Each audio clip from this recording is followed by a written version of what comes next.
Welcome to Puro Politics, the political podcast of the San Antonio Express News. My name is Gilbert Garcia, Metro columnist, and I'm joined by City Hall reporter Joshua Fechter, business columnist and editor Greg Jefferson, investigative reporter Brian Chasnoff. We're recording this on the morning of Monday, March 1st, as San Antonio and the state continue to recover from the freeze we had week before last, which caused a lot of people to lose power and lose water. And a lot of people are still in the process of recovering from that. And we just hope everyone out there is doing okay and has come through this well. Wanted to talk a little bit about the issue of the mayor's race, because we're really only about 2 months away from the city elections, and there have been so many other things going on that it's been easy to sort of forget about it. And I think in a way, the Mayor Ron Nirenberg would almost like the idea of people not focusing too much on the mayoral contest. He's sort of ignoring his opponents, including his primary opponent, Greg Brockhouse. Josh, you've written about the fact that Brockhouse has been eager, maybe desperate is the word, to get Nirenberg to do a one-on-one debate with him, and that doesn't seem to be happening right now, right? No, for the past couple of weeks, the Nirenberg camp has, taken up this position of, look, we're not going to do debates. We're busy dealing with the pandemic, and now we're busy dealing with the fallout from the freeze crisis. We don't want to get into sort of like a back and forth with, somebody they don't seem to really consider a legitimate candidate, despite the fact that Brockhouse, fought him to a runoff and nearly ousted the mayor last time. Brockhouse is trying to force Nirenberg's hand on this. They basically issued this letter demanding sort of 5 debates before the start of early voting, I believe, last week. Mm-hmm. And their argument is basically, if you look at Brockhouse's social media, is that Nirenberg doesn't think he has to fight for the honor of being San Antonio's mayor, which is a paraphrase of something Brockhouse said. But Nirenberg is not budging, even though his lead campaign consultant and campaign chairman Gilberto Ocañas last week actually said, "Hey, never say never." Is there the possibility coming down that this is that the two men could face each other again? I guess we'll have to see. I think the strategy is almost to just ignore him and treat him like he's just a kind of a fringe candidate, like he's almost like Michael Commander Drogo or something like that. I mean, even though he was a council member, and as you said, almost 2 years ago, just sort of treat him that he's just as though he's not a serious person, and we don't have time for that at all. But last week there was a debate. It did not feature Ron Nirenberg, but it had 5 candidates, including Greg Brockhouse. And this was held at the Restoring Church. And to give a little bit of background, to give you some context on this, the pastor of the Restoring Church, Daryl Crane, is someone who, after the November election, was one of the many people supporting Donald Trump who kept pushing this idea that there had been fraud in the election. He appeared at a rally in late November saying that there were demonic forces at work, and that God was going to do something that we've never seen before in the United States. And 5 weeks later, we did see something we'd never seen, which was thousands of Trump supporters invading the Capitol and then taking it over. But that was the context. A lot of the crowd was kind of like-minded, and you had at this debate, because Nirenberg wasn't there, you had 6 chairs lined up. 5 for the candidates. You had one in which they placed this huge Bernie Sanders poster. It was the Bernie Sanders image from the inauguration where he's got the mittens on, and above the picture of Bernie Sanders, it had a speech bubble saying, "Where's Ron?" And so it kind of went from there. You had candidates, Gary Allen, who ran for Joaquin Castro's congressional seat last year and lost in a Republican runoff. He's running for mayor. And he said some things like, kind of blaming Ron Nirenberg for the blackouts that we had a couple of weeks ago, which were ordered by the state grid operator, ERCOT. But he blamed him and said, I think we should build a nuclear plant by Ron Nirenberg's house. I think that would be good. So, and you had the candidates at this debate, talking about being asked about and talking about the possibility of radical leftists taking over the city. There was a reference to a California law that was mischaracterized as a pro-pedophilia law, and they were asked what their thoughts were on doing something like that in San Antonio. So it was very much coming from that angle. You had one candidate, Denise Gutierrez Homer, who accused Ron Nirenberg of trying to buy off people with tacos. People might remember a week before last, he partnered with some local businesses to, I think, provide like 1,000 lunches to people who were recovering from the blackouts.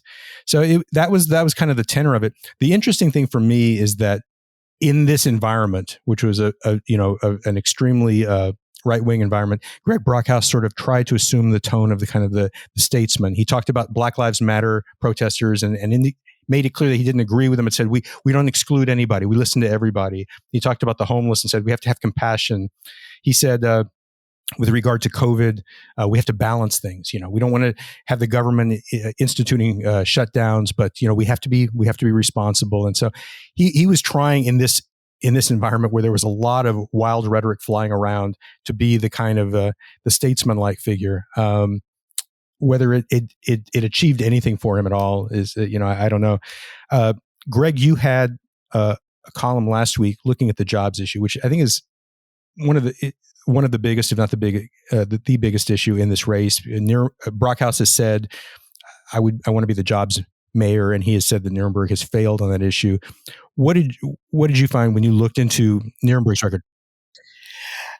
Well, so about 3 years ago, Nirenberg, it was during his first State of the City address, he pledged to create 7,000 new jobs over the ensuing 2 years. And it was such an unnecessary and silly pledge to make. I mean, it was, in a lot of ways, it was kind of a rookie's mistake. He was, less than 10 months in office. He was trying to connect with the business community. It was just over the top. And you had the sneaking suspicion that job creation wasn't going to come anywhere close to that. And in fact, like if you look over, from April 2020, and you'll cut him I cut him a break because of the pandemic. I looked from April 2020 to February, April 2018 to February 2020. And the city had basically generated fewer than 30,000 jobs, if I'm remembering correctly. So he fell way short of it. And then when you look at the full 2 years, which takes in the first 2 months of the pandemic, so March and April, San Antonio actually lost 105,000 jobs in that 2-year time period. So it's, if you're going to grade Ron Nirenberg by the standard he set for himself, in 2018, he failed. But it was just, like I said, it was a silly pledge because, and Brockhouse actually said this, during my interview with him last week. It's like, look, and he was right. Mayors do not create jobs. It's silly to talk about job creation as being, the responsibility of a mayor. It just doesn't happen. Yeah. I mean, what mayors should do is lead a council to, keep regulations and taxes reasonable, do whatever they can to ensure kind of a high quality of life, solid public safety, a lot of public amenities. I mean, that's the thing that employers, especially larger employers, are looking for to expand and to grow. So in that way, he's done a lot better than just his jobs number would indicate, I think. One of the things, the two that came up in that debate last week, and I thought about it when I was reading your column, is that both Brockhouse and certainly the other candidates, and Gary Allen was one of the main ones doing this. They talked about how Nirenberg had shut down the city and completely shut down the economy, which I think that. I mean, it's an overstatement to say that our economy was shut down. Obviously, there were a lot of restrictions put on it. But the question I had is, when you look at this, I mean, a lot of what we're dealing with, and Josh, you pointed this out a couple of weeks ago. These are really state mandates. I mean, Nirenberg and Nelson Wolff imposed some restrictions early on in the COVID crisis, and then later they have had some things that were unique to them. Shutting down parks on holiday weekends and so on. But a lot of what we've seen really has come from the state. I mean, Greg Abbott on March 19th of last year, almost a year ago, had an executive order in which he said, people should avoid social gatherings in groups of more than 10 people. They should avoid eating and drinking at bars, restaurants, and so on, and do takeout instead. Abbott got criticism because later he reversed himself, and he's reversed himself a few times on some of these issues. But a lot of what we're dealing with, the mask mandate, this is statewide. A lot of the restrictions that were placed on businesses were statewide because the governor had the power to supersede anything that Ron Nirenberg would do on this. And so I got one of your thoughts on this idea that Nirenberg has shut down the economy. And then the other question being, regardless of what restrictions were in place, wouldn't the economy have suffered anyway just because people were really worried about going to businesses in the way that they had before? Yeah, I mean, I'm putting my old business reporter hat back on. It's hard to look at the landscape now, and given the fact that pretty much every business is open, unless I'm missing something. Pretty much every kind of business that is allowed to be open is already allowed to open. So, I mean, how much do you attribute, the fact that, businesses aren't doing well to the fact that people don't want to go out because they're scared of catching a deadly virus? And to some degree, like, when I think about like this sort of rhetoric of, the mayor shutting down businesses, I mean, the county still has some power over, which bars can be open, given the percentage of hospital patients that have COVID. That basically they can enact additional restrictions. If the percentage of hospital patients with COVID hits a certain mark. But even then, the TABC has all of these loopholes for those kind of bars to remain open anyway. And you also see, crowded malls. You see, parking lots in front of, chain restaurants being pretty full. It's something I honestly struggle to understand a lot of the time in terms of this mentality that everything is still shut down. Now, it's true that businesses are still hurting. And you see that with, the way that restaurateurs have been particularly kind of upset with the mayor in terms of, sort of this perceived lack of financial assistance, direct financial assistance from the city to bars and restaurants has kind of come up that's really come to the fore in the past couple of weeks. So, I mean, I feel like it's all over the place, but it's not necessarily true anymore that the mayor has that much power to set restrictions. Yeah, Greg, what do you make of this narrative that he shut down the city, that Nirenberg shut down the city? Yeah, no. It's like the ultimate. I mean, for Brockhouse, it's kind of the ultimate in Monday morning quarterbacking. I mean, I think it's easy to look back a year later with the pandemic receding. I mean, it's clearly, it's leaving us very slowly. It's easy to look back and say, "Oh yeah, you overreacted early on." And I mean, that totally discounts the complete sense of uncertainty we all had a year ago. I mean, we'd never experienced a pandemic like this in our lifetimes, and we didn't know what was coming. And I mean, government intervention was totally warranted. And who knows how bad it could have been had there not been stay-at-home orders and mask requirements. Yeah. Brian, I want to talk to you a little bit about a story you did last week. Obviously after the blackouts and the water outages that people had a week before last, there have been a lot of questions about how CPS Energy and SAWS, the San Antonio Water System, handled this crisis. Obviously, the blackouts were mandated by the state, but there's been criticism of how they were implemented, that they were not implemented fairly or just distributed evenly across the city. And there were questions also about how SAWS handled things. And you wrote about Trish DeBerry, who's the new county commissioner, and a conflict that she's got when it comes to scrutinizing what happened with the blackouts and the water outages.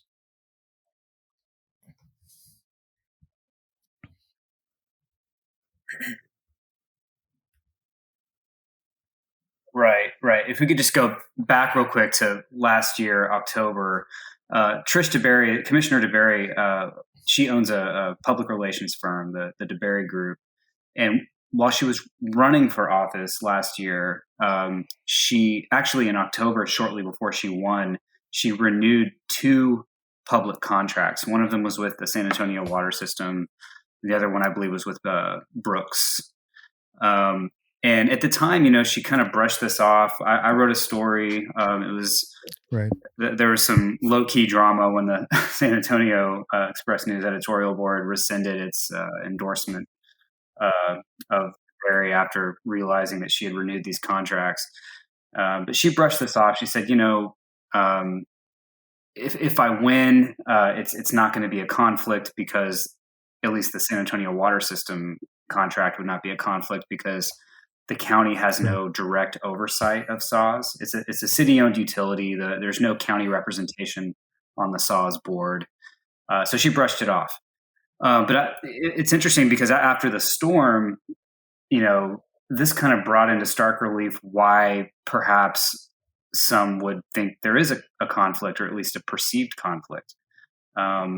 Because, everyone, every local elected official is reviewing the performance of our local utilities, CPS Energy and SAWS, because there were a number of issues that came up with this near catastrophe with the power grid almost completely going down and the rolling blackouts. And,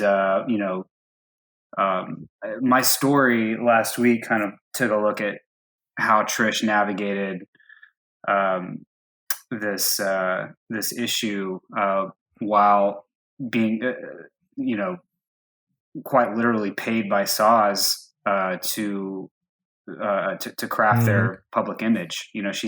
She renewed her contract last October. It's $175,000 extension, 1-year extension of her contract. And so, she's, and it's interesting. She at the commissioner's court meeting last week, she did appear to heap more of the blame. Yeah. So she is there a sense about what she's going to do going forward? I mean, she's locked into this contract until, late this year, or what's the situation with that contract?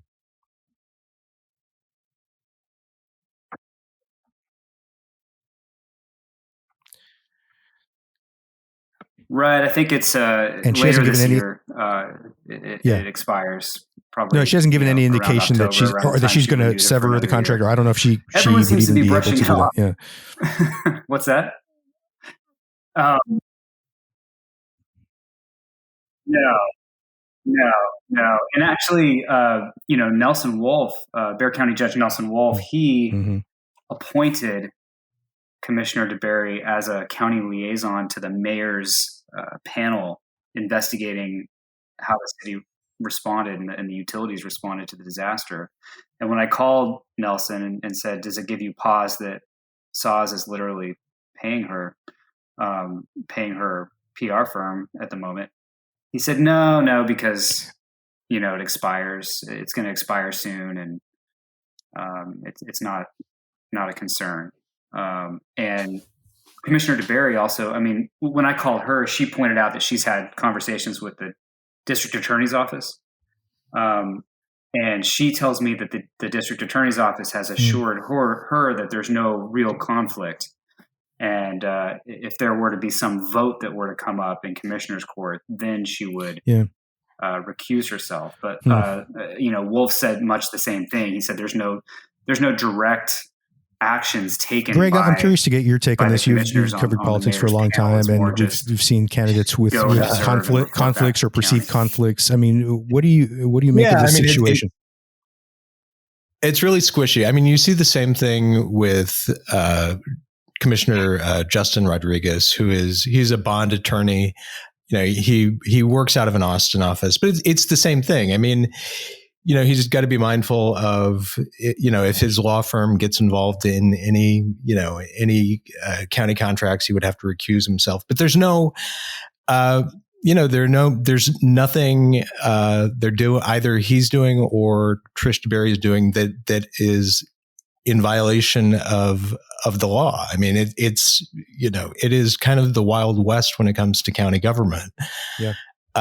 You can be involved in any kind of business outside of your role as county commissioner, as long as it doesn't have direct business dealings with the county. The problem, of course, is that, especially with something like communications work, the PR field, there are ways to exert influence that's not direct. I mean, there are all kinds of ways to do direct influence. I mean, if Trish DeBerry's firm gets a new contract with an entity that does a lot of business with the county, I mean, that's not a violation of the law, because it's not, it's not business that's coming directly to the county, but it's possible that there was, that she had exerted some influence to get that contract. I am in no way saying that that's happened or that it would happen. I'm just saying it's a possibility. And that's alarming. Just that, you have to be kind of suspicious of your county commissioners if they have outside work like that. Yeah. And it's a hard thing to control and to monitor. Go ahead, Brian. I'm sorry. Yeah. And to me, I was going to say, to me, it raises the question of, as she's scrutinizing these utilities for how they responded, and she's, in some ways, she's crafting she's influencing the official response or investigation into how all this unfolded, because she's at the table and she's observing and reporting back to the county. I mean, it just raises the question: is she going to give Saws a pass? And actually, in my story, it was interesting.